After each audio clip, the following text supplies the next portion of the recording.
Y en nuestra mesa de actualidad está protagonizada por el director provincial de Educación, Juan Carlos Rodríguez Santillana. Bienvenido, buenas noches. Buenas noches, muchas gracias. Hablando del sumario, ¿conocía aquí nuestro invitado, nuestro contertulio, la epístola femenina del siglo XVI? No, en absoluto. No lo puedo creer, Juan Carlos. No la conocía. Sí conozco las ayudas o becas Leonardo, pero concretamente esa epístola la desconozco completamente. Aprenderé. Seguramente aprenderemos todos. No sé si Alejandro Sarmiento nos lleva ventaja en ese sentido. Alejandro Sarmiento es director gerente del Sistema Atapuerca y gestor cultural. Buenas noches. Muy buenas noches. Pues aprovecharemos también este rato que vamos a compartir para aprender, claro que sí. Lo mejor de todo, así yo no me llevo ningún complejo, que tampoco lo conocía. Bien, pues vamos, luego en la parte más informativa vamos a escuchar al decano de los notarios de la comunidad pronunciándose sobre el impuesto hipotecario del Tribunal Supremo. Se va a pronunciar definitivamente el 5 de noviembre. Hay cierta confusión estos días porque hay hipotecas que se han paralizado y las que salen adelante siguen imputando este gasto al cliente. ¿Entendéis algo? Yo entiendo poco de ello, pero hay una cosa que me sorprende. Una sentencia o fallo del Tribunal Supremo es del Tribunal Supremo, el Tribunal Superior de España. Y por lo tanto, las que sean, las decisiones que sean, los fallos que sean, han de cumplirse de forma inmediata. En esta ocasión parece que no ha sido la sala dictaminadora, sino el presidente del Tribunal Supremo el que convoca al Pleno del Tribunal Supremo para que se pronuncie. Bueno, si esto va a ser una práctica a partir de ahora en asuntos de relevancia, como son siempre los del Tribunal Supremo, el funcionamiento del sistema judicial español puede ser imposible. Me ha sorprendido muchísimo, con independencia del contenido exacto de la sentencia, porque siempre toda sentencia es discutible, a uno le parecerá mejor, otro peor, es que se eleve ahora al Pleno del Tribunal Supremo. Y claro, obviamente hasta el día 5 que se producirá ese pronunciamiento, que se emitirá ese pronunciamiento, pues es lógico que las cosas estén paralizadas o incluso que las que se estén formalizando vayan en contra siempre de la parte débil, que es el contratante. Sí, además esta situación ha dado alas a esas personas que siempre han cuestionado, ¿no?, esa independencia judicial. Alejandro. Bueno, es que yo creo que es muy importante tener claro, y desde luego con este tema, que los jueces deben juzgar siempre exclusivamente en base a criterios judiciales. El otro día el portavoz de la Asociación Jueces para la Democracia decía que lo que no se le podía aplicar a la justicia era la lógica de las mercancías, cuales sean que fueren las consecuencias que para la banca pueda tener el fallo, eso realmente al Poder Judicial tiene que ser absolutamente irrelevante. Por eso yo coincido con la valoración que hace Juan Carlos, que me parece un tanto extraño que una vez que ya se ha procedido a dar, por así decirlo, una sentencia en un caso, ahora parece como que estemos introduciendo, por las consecuencias económicas que ello pueda tener, matices. Yo creo que es muy relevante este tema, porque al final hay que ponerlo en conexión inmediata con el estatuto que tienen los jueces y magistrados en nuestra Constitución. Los jueces y magistrados tienen que ser absolutamente independientes e inamovibles, y es la única garantía que tenemos los ciudadanos efectivamente de defensa de nuestros derechos, por muy poderosos que sean aquellos que estén envueltos en ellos. Y es que además el pronunciamiento del 5 de noviembre va a estar mirado con lupa, ¿eh? Ya, pero es que no son la banca los perjudicados por la sentencia, en absoluto. En último término, si hay algún perjudicado, por decirlo de algún modo, va a ser la hacienda pública, porque la banca, en todo caso, va a repercutir sobre la agencia tributaria los costes que de ellos se deriven. O sea, no hay que creer que con esto lo que se produce es una parte que es el usuario contratante y otra los bancos, y que con las sentencias se da más a uno que a otro. Puede que en un primer término así sea, en el momento de formalizar la hipoteca. Pero al final, tras un proceso de repercusiones muy parecido al IVA, muy parecido a lo que conocemos del IVA, el perjudicado será la hacienda pública. Bueno, los dos, las entidades y la hacienda pública. Sí, pero las entidades al final, por compensación, van a repercutir sobre la hacienda pública, ¿eh? O sea, no es una cosa inmediata, pero al final de todo el procedimiento, en un tiempo, el que realmente habrá tomado, al que habrá sido perjudicado, por decirlo de algún modo, por esta sentencia, es la hacienda pública, la agencia tributaria, ¿eh? Sí, pero lo que ocurre es que yo a lo que me refería es fundamentalmente a que los jueces, creo que cuando realizan un fallo no tienen que estar a otras consideraciones que las puramente jurídicas, es decir, ni les corresponde comportarse o hacer una resolución como que fueran el Ministerio de Hacienda o como que fueran el presidente de la patronal bancaria. Son lo que son jueces y deben fallar exclusivamente en base a la norma y en base a la aplicación al supuesto de hecho de la normativa vigente, y son ellos quienes lo tienen que interpretar sin más contaminaciones. Bien, pues volvemos a hablar de otra cosa. El alcalde del monasterio de Rodilla y la plataforma de la Nacional 1 ven absurdo que el Ministerio de Fomento invierta 45 millones en la variante que pretende eliminar la travesía. El motivo, que cuando esté lista esta obra el tráfico ya se habrá visto muy reducido en esta zona precisamente por la liberalización de la AP1 y también que llegaría con 20 años de retraso. Juan Carlos. ¿Solo 20? Sí, la verdad que sí. Una reflexión, porque esto es un mal endémico. Yo tengo algunos más de 20 y desde hace mucho, siempre me ha sorprendido la travesía de Monasterio, y desde que está la autopista, más aún me ha sorprendido. Bueno, vamos a ver. Cuando se habló de por primera vez de liberalizar la P1, estaba claro que era necesario que tuviera una salida, entrada-salida a la altura de Monasterio, más o menos, porque 30 y tantos kilómetros de una autopista, ahora ya autovía, en la práctica autovía, por ser libre, no podía ser sin un acceso de entrada o salida, con lo cual a la altura de Monasterio, de la brújula, tenía que producirse algún acceso. Bien, por lo tanto, o hay acceso o hay variante en Monasterio, porque si no hay acceso y por lo tanto el tráfico por la Nacional 1 actual va a seguir siendo importante, es necesario que no atraviese el monasterio y habría que hacer la variante. Pero si se va a hacer, como he oído, no lo sé, una entrada y salida a la altura del propio monasterio, pues ¿para qué hacer ya una variante en la travesía si la travesía va a ser utilizada prácticamente por los vecinos solamente? Por lo cual es absurdo, claro que es absurdo hacerlo, siempre y cuando, insisto, se haga el correspondiente acceso a la autopista, autovía ya, a la altura del monasterio. Yo es que lo explico muy bien, Juan Carlos, y además creo siempre en el principio de subsidiariedad. Nadie conoce mejor los problemas que las personas que tienen diariamente que afrontarlos. Si el alcalde de Monasterio en Rodilla entiende que esos 45 millones de euros son un despilfarro, pues es muy difícil desde aquí llevarle la contraria, evidentemente. Pues con el tema seguimos, no lo dejamos, ya que hoy hemos conocido, gracias a Diario de Burgos, bueno, igual que este otro tema también, que Fomento es consciente de que no va a poder poner en marcha el desvío obligatorio de camiones de la Nacional 1 a la autopista. Quedan menos de 40 días para que la P1 esté liberalizada y no hay tiempo material, dicen. Desde la Junta advierten que dio el visto bueno al borrador del acuerdo con el Gobierno y lo envió al Ministerio en el mes de abril. Bueno, echamos balones fuera, Juan Carlos, no sé, quizás ese acuerdo ya se preveía desde un principio que no había tiempo material para llevarlo a efecto, ¿no? Desde el mes de abril sí que habría habido tiempo. O quizá no lo sé, no soy técnico de Fomento y por lo tanto desconozco los trámites exactos que tienen que llevarse. Pero no es menos cierto, también Diario Burgos lo recogía, como en otras partes, creo que en La Rioja y el Levante, situaciones similares se han resuelto en estos últimos meses. ¿Por qué no se ha resuelto esta de la AP1 de Burgos, Briviesca, Miranda?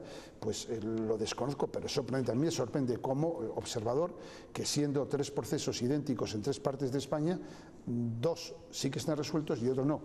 Insisto, me da la impresión que desde abril se podía haber resuelto. O a lo mejor no, insisto, no soy técnico en ello. Me hubiera gustado que estuviera resuelto. A estas alturas, desde luego, es llorar sobre la leche derramada porque va a ser imposible. El caso es que llenamos en esa fecha todos los informativos de esos titulares para que luego al final se queden aguas de borraja.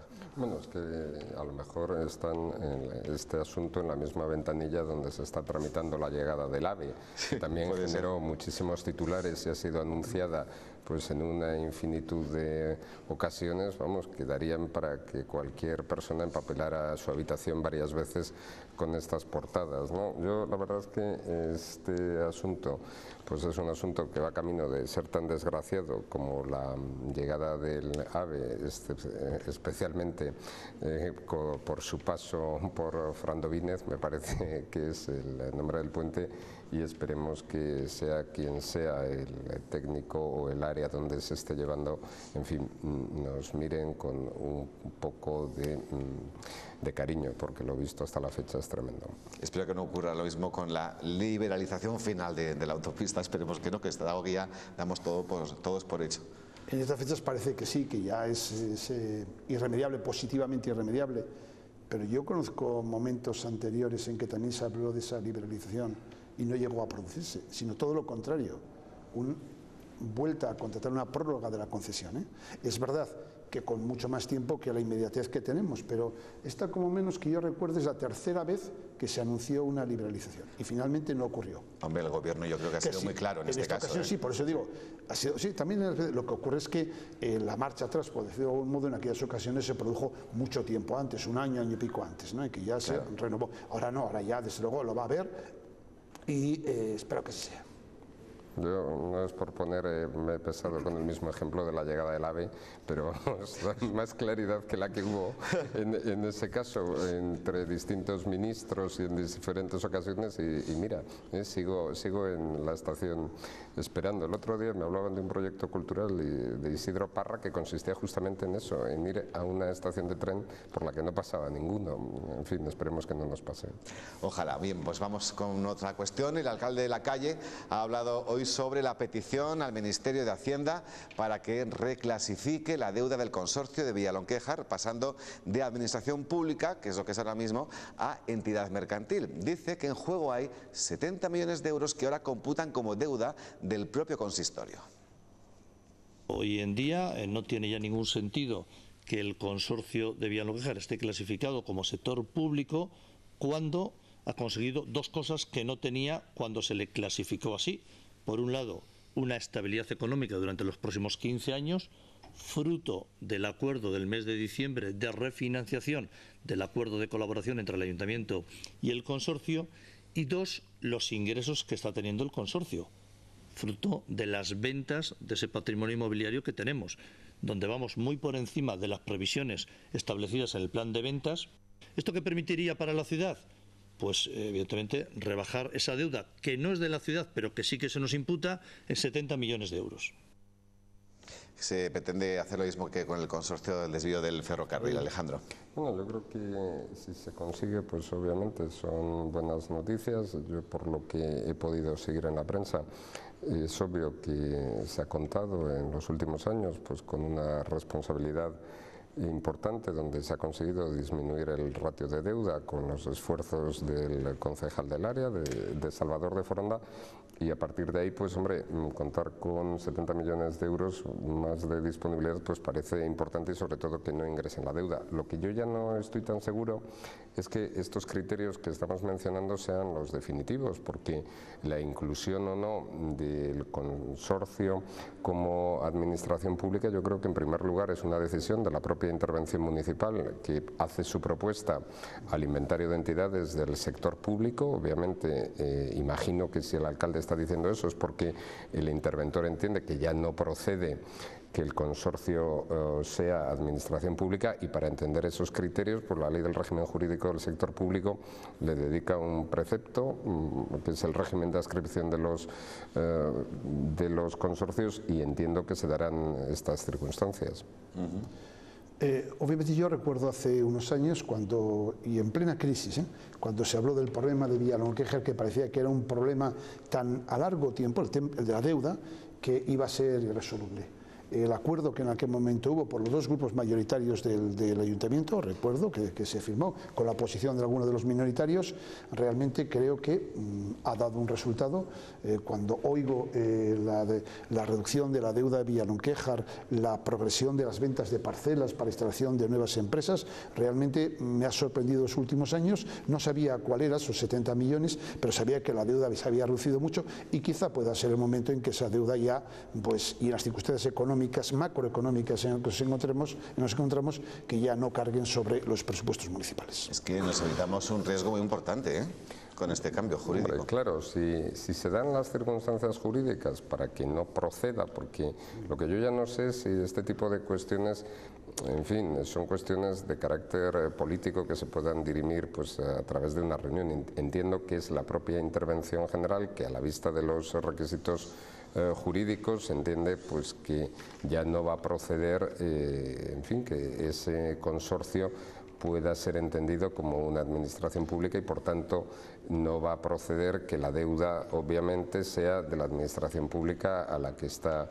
adscrito. Yo creo que es una cuestión muy técnica. Lo que parece que es evidente es lo que muy bien decía Juan Carlos, como gracias a la concordia y a la posibilidad de llegar a acuerdos de dos partidos mayoritarios, pues lo que era una situación también catastrófica, hoy tiene una viabilidad, y es con lo que a mí me parece que nos debemos quedar. Bien, una pregunta para ti, Juan Carlos. ¿Sueles frecuentar mucho el Museo de la Evolución Humana? No mucho. Voy, pero hombre, yo siempre, desde su creación del museo, dije que me sorprendía un museo sobre un concepto, que para mí los museos siempre eran de materia, y este era sobre un concepto. La virtualidad que tiene el Museo de la Evolución Humana es, sobre todo, sus exposiciones o sus temáticas temporales, porque estructuralmente el museo, pues una vez que uno lo ve ya lo ha visto, y sobre todo las actividades como la programación cultural que puede haber. A esas sí que he asistido alguna vez. Pues toma buena nota de lo que nos va a contar Alejandro Lara, como buen director que es del museo, porque hace unos días se presentaba esa programa de actividades, ese programa que tiene validez hasta el mes de enero, ¿no? Sí, hasta el mes de enero. Yo, sobre todo, a propósito de la oportunidad que me da Juan Carlos, lo que yo quiero recordar a todo el mundo es que el Museo de la Evolución Humana nosotros no lo configuramos como una pirámide a la que se va a adorar unos huesos y que efectivamente una vez que has visto esos huesos ya lo has visto, sino justamente todo lo contrario, como un verdadero ágora lleno de contenidos que cambia sus exposiciones temporales, 4 exposiciones temporales que cambian aproximadamente cada 4 meses, y que lo que trata es de influir en la vida del ciudadano, donde no estamos tratando de educar, pero sí dar diferentes propuestas a través del arte, de la música, de la literatura. 169 actividades vamos a desarrollar hasta finales de enero. Estamos teniendo mucha suerte porque contamos con el favor de los ciudadanos. Tenemos un montón de talleres escolares. No contamos con el director provincial de Educación porque no es escolar, porque no es escolar, pero no sí escolar. Hemos abierto un programa especial con los escolares de Castilla y León, y estamos reforzando que sea especialmente conocido por todas por las diferentes provincias. Y la verdad es que nosotros lo que entendemos es que el museo tiene que tener esa influencia dentro de los ciudadanos a través de sus actividades, y justamente esas actividades se conforman como una estrategia de públicos, todas pues de grandísima calidad. Ahora mismo, a las horas que estamos emitiendo esto, pues estamos en plena conferencia del andamio al dron, que estará terminando ya, y bueno, pues la verdad es que todos los días una actividad diferente. ¿Lo más relevante? Bueno, nosotros, por ejemplo, hace unos días estuvo Adam Zaleski, el gran poeta príncipe de Asturias de poesía, que nos acompañó hace 2 semanas. La próxima semana en el Puente vendrá Juanjo Ballesta. El jueves de la semana pasada estuvo el cantante Javier Ojeda, de Danza Invisible, que conocerás. Como siempre, tenemos muchos nombres, pero para mí lo verdaderamente importante es el papel que tienen los colectivos, las asociaciones en la programación cultural. Yo difiero de que una programación cultural sea una lluvia de estrellas, no es el concepto. Una programación cultural es poder programar, poder generar contenidos de calidad apoyándote en lo presente, pero sin tener una visión donde lo provinciano te tape, es decir, que no haya denominaciones de origen. Pues dicho queda, atentos a esa programación que se puede consultar en los correspondientes folletos y en la página web del museo, imagino, ¿no? Y en todos los bares, en todos los bares, porque salimos al encuentro evidentemente de todos los ciudadanos. Genial. Allí donde se encuentran. Pues hasta aquí esta mesa de actualidad de este martes con Juan Carlos Rodríguez Santillana y Alejandro Sarmiento. Gracias como siempre, buenas noches, hasta la próxima. Muchas gracias. Hasta aquí la opinión en 2 minutos. La información.